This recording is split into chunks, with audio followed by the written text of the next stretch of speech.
Hey there. Oh, how are you? Welcome to 2021. So today, I just want to share with you each Saturday. I come on around 8:39, but I had some technical difficulties this morning. Actually, was recording this whole video for you all and realized it wasn't recording. So anyway, here we go. So I hope you're all doing well today. So today, I just want to talk to you about getting ready for the new year. And I know a lot of us have been seeing, I know, including myself, just like we do every other New Year's, is lots of information about there about programs for weight loss, about fitness programs, about wellness programs, about maybe weight loss pills and supplements. I've been seeing that a lot lately. Um, and really great things and really not so great things as far as ways to lose weight. So I want to just come on with you today and share with you some information about how to know what to choose and how to choose the right program for you for your weight loss and wellness goals for the new year. So let me grab my notes here real quick. Um, so if you haven't met me before, my name is Cynthia Ray. I'm a registered dietitian and fitness specialist. I've been in the fitness and wellness industry for about 20 years now, plus, including my education and everything. And I've been in private practice. I've worked in corporate fitness. And I'm actually also the creator of my business called the Well Within Nutrition, but also a brand new e-course I created called the Well Within Lifestyle Academy. Really great course that you can do online on your own time if you want to go the wellness path to weight loss. So anyway, so let me share with you today some information about how to decide whether or not the particular weight loss or wellness program you're looking at currently is the right one for you. So as you know, well, you may or may not know, currently in our culture and society, we have two options when it comes to weight loss. We can either do the wellness to weight loss path, or we can do the diet path. So it's the diet path or the non-diet path approach to weight loss. So just to beware that the traditional diet path actually is short-term. So the word diet itself connotates short-term. That's just what the word means and how it's defined. But wellness is long-term, right? It's more of a chronic thing. It's long-term. And the word diet is acute. And it's totally fine. Whichever path you want to take, it's up to you. But I just want to let you know the differences and how to, and what you'll get out of them. So diet, short-term, is short-term. It's a short-term path. It's, you'll lose the weight probably quickly, but then if you lose it quickly, you're going to gain it quickly. So just know that that's a thing. And that the reason why you may gain weight back is probably because the diet's too restrictive. And then you really, over time are just getting too hungry and craving the food again. Not only does it affect you physiologically, but also affects you emotionally. If you're not prepared or have a strong why for why you want to achieve weight loss, the hunger and the desire for certain foods that you have will override your reason for wanting to lose weight. So it's very psychological, emotional, and physiological for why you may end up gaining weight back after doing a diet. And the wellness to weight loss path is very different because you're going to find that it's addressing the whole person: mind, body, soul, spirit, emotions, behaviors, attitudes, self-sabotage, ways to build yourself up. All of those parts of a person, which are all the parts of a person, are addressed and need to be addressed when it comes to weight loss in order to have long-term results. So that's the difference. So I can remember over the years too, the reason why I'm really describing this to you and can explain this to you fully is because I've been down both paths, right? So I have done the diet path. I've been obsessed with food. I've been desperate for weight loss, and I've over-exercised. I've underate. I've cut certain foods out of my diet. In the 90s, it was fat. So I cut fat out of my diet because, back then, eating fat means you were going to get fat. And so that obsessive behavior was happening later on, I found out, because I really wanted people to like me. So in my teens and early 20s, I thought, oh man, if I'm just really thin and fit and healthy, people will look up to me, and I'm doing something that they can't do. And that they wish they could do. So for me, that was my path. I was choosing that lifestyle because I really wanted to be acknowledged and feel valuable to others and myself. So I've learned from that, and I've known that when I have been in that obsessive state, I was thinking I was wanting to have more friends, but turns out I was having less friends because I was preoccupied with food and exercise and body shape and all that stuff, and unfortunately led to depression and anxiety and losing friendships. So when I finally had my eyes opened and I had the right people helping me to see the full picture, to see why I was doing what I was doing, why I was treating myself the way I was treating myself, um, and understanding the underlying factors and the negative self-talk and all these things, understanding um, that I was doing it because I wanted to feel valuable and worthy overall. Once I understood that, then I could start living out the wellness lifestyle that I wanted to live and be free from the self-sabotage, negative self-talk, and shame from gaining weight back after losing it, after dieting. So it's hard too, because I know when I was in that place, that when I was really obsessive, um, I was people were less happy with me because I was really watching what other people ate, because I was so concerned about what I was eating all the time. So I was judging what other people ate, judging their workouts, because I was trying to put myself on top to feel better about myself. So if you find anybody in your life, or if you find yourself doing things like that, just know that it's probably not that just you're trying to lose weight, but there's maybe something more in your heart that you're trying to resolve. And it would be a good idea to really check in, or get professional help and see what it is inside you that you really need to resolve. And food isn't the answer, or dieting isn't the answer. So yeah, so if you have been chasing diets and over the years, and you really like it, some people really do. I found over the years too that some people like that high of like, oh, I'm so excited. I can't wait to start following this meal plan. It feels really good to have structure. It feels really good to have structure with my workouts and know exactly what to do. And then I can't wait till I get this lifestyle of fit and healthy. But then as they do it, you start to feel that way. But when it's too restrictive, then we gradually go back to our old ways, because our body actually naturally really, really, really desperately wants to get back to your highest weight, which sounds horrible. But that's the truth. It's actually craves it as much as you crave water in a dry desert. So when you lose weight, if you don't have a strong foundation, as far as a strong heart reason why, if you don't understand why you self-sabotage, if you don't understand the whole reason why you're doing it, then it's going to be really, really, really difficult to keep the weight off, because your body will do everything it can out of survival and out of love to get back to your highest weight, which is actually the truth. I was actually watching this in research and a course I took recently, as far as research goes and weight loss and obesity. So anyway, I just want to give you that heads up. Okay, so but if you are not the typical person and you know how to look above and beyond the noise when it comes to diets and weight loss pills and supplements and whatever quick fix there might be. And it may not even be, excuse me, a quick fix. It just may be Weight Watchers program, Jenny Craig, Nutrisystem, Slim Fast. I know there's like Optavia and other programs, low carb, intermittent fasting, whatever it might be. You need to make sure that even though it seems like it's a long-term thing, is it something that you can actually pursue long-term? Is it doable? Are they addressing your emotions? Are they addressing your behaviors? Are they addressing your self-sabotage, your negative self-talk? Are they helping you to reframe your self-talk in order so that those words that you say to yourself are actually growing you and helping you?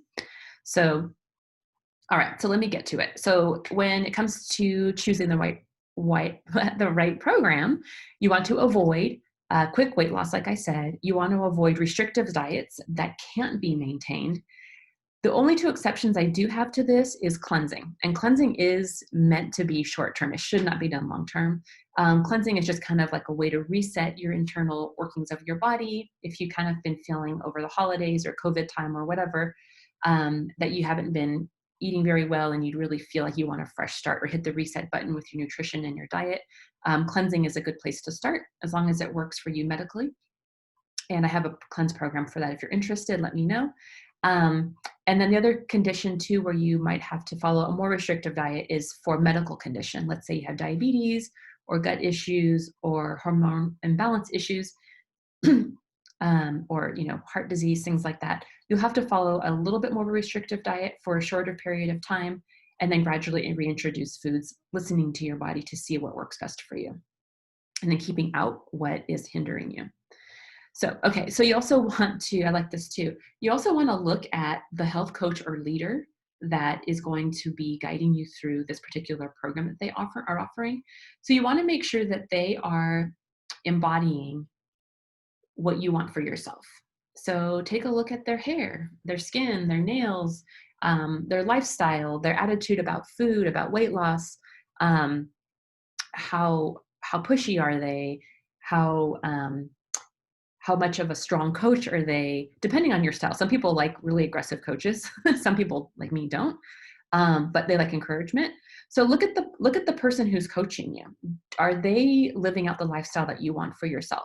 Sometimes they're really thin and have unhealthy looking skin, or are really obsessed with food and body and weight loss, or take diet to a whole nother level and are vegan, but you're not exactly sure why, or just jump on the next program and are kind of wishy-washy as far as what they're believing about diet and things like that. So look at the person who is coaching you and see if they are embodying who and what you want to be like. Okay, so also you want to avoid programs that don't address the whole person. They don't address the emotions, your thoughts, or your behaviors. And then instead, they only focus on weight loss and the scale. So you really want to make sure to avoid those types of things. However, if you are wanting to go the wellness path, look for a wellness program that will focus on behavior change, you as a whole person, that allow you to help you start with a strong why. So a few years back, I remember I was at I think my son's football practice, and one of the dads there was talking about how he had just gone to the doctor a couple days ago, and he was notified that he was pre-diabetic or just on the verge of having diabetes if he didn't change his diet. And the doctor told him, you know what, man, if you don't change your lifestyle, if you don't do this diet I'm giving you, if you're not exercising like I'm asking you to, you're not going to be there for your kids. Your life is going to be much shorter. You're not going to be able to enjoy your children or your grandchildren. So man, you got to get it together, right? And I heard his conversation, and he was saying that once he heard that from his doctor, he knew right then and there that something absolutely had to change in his life. He needed to change his diet. He needed to start exercising, because for him, his why were his kids. The importance of having his kids in his life and having a great quality of life with his children was super important. It was vital to him. So for him, having that why is what kept him going, despite how challenging the diet may have been temporarily or the exercise. And that's the thing, is if you are going for long-term wellness, you absolutely have to have a strong why. And I know some of the women in my Well Within Lifestyle Academy program have a similar why, actually not to him, but to each other, which I've kind of found interesting. And it's actually a why that's similar to mine. So for me and them, it is that what they're doing with their wellness is an act of worship to God, or they're doing it for God's glory, as thanking him for the body that he has given them, and giving back and treating their bodies like the temple of the Holy Spirit that they need to be treated as. And if that's not something for you in particular, maybe it's somebody who's close to you, a family member, your children, your grandchildren, your spouse. But you want to make sure that it's something that's heartfelt and deep. That's your reason for why you want to engage and achieve long-term wellness. If you don't have that long-term why, it's going to be extremely difficult to get over those times that are more challenging when you're making behavior change, right? Okay. So you also want to have a program that helps you to learn past your past, to learn from your past mistakes and reframe them so you can move forward. You also want to make sure that program includes regular exercise that feels good to your mind, body, and your soul, that encourages intuitive exercise, meaning going with your flow. If you really feel energetic and you want to get a harder workout in, that's the time you do it. If your hard workout is scheduled for a particular day that you're not feeling well, and you feel like you're supposed to do it or feel pushed to do it, and then you feel worse, that's something you want to avoid, right? So you want to make sure you're listening to your body. Sometimes you might not feel like energetic or whatever, or you might feel kind of down, but you start kind of moving your body. And then the first 10, 15 minutes, you're realizing, I feel really good. And it, 180s your mindset and your, how you're feeling. That's great. So you want to make sure that there's a workout that you're choosing that is more allowing you to be intuitive, but challenging at the same time. You want to be health minded.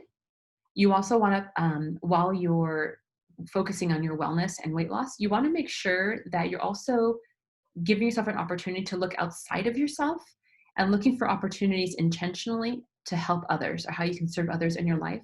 Because when we're dieting or losing weight or whatever path you're taking, it becomes very me-centric, very self-centered, very selfish.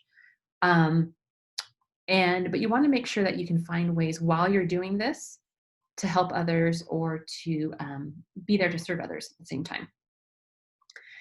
You also want to create a specific vision for who you want to be, for what you want to look like. Once you have a very clear vision of who that is, you can hold that vision in every stage of your wellness progress. And holding onto that vision, when you see what you want, you are actually way more likely to achieve it. And the more specific your goal is, the more likely you are to achieve it than just kind of doing it day to day. Okay. Like I said, learn from your past mistakes and the self-sabotage you might have had. Learn how to speak truth to your true life and truth into your life. A lot of times when we're dieting in traditional diet programs, it's like, oh man, why aren't I losing weight? Why is my belly still fat? I thought I would lose, more weight in this area of my body. I'm working out really hard, but I'm not toning up like I expected. Um, and but what if we do the opposite and actually start appreciating your body for what it is doing and for what it can do and for the progress that you've made? So that in itself is going to get your results much more long term than is if you're beating yourself up, right? So your body hears everything that you say, and so do your kids, right? So if your kids are around or anybody else in your life is around, and especially obviously yourself, they're going to receive that information too and think that bashing your body is totally okay and appropriate. So let's change that. Instead, compliment yourself and the progress that you've made, knowing that you are not yet who you already are. So knowing that sets up your vision. Knowing that you already are the person, you are not yet the person who you already are, just says that you need to do the work in order to get to be that person that you already are. So it's there for you. You just have to do the work. Let's see. Yeah. So like I said, I haven't really said yet, but there are so many great wellness minded programs out there. And I know lots of coaches who share the same mindset as I do, maybe in a little bit of a different approach, but are wellness minded.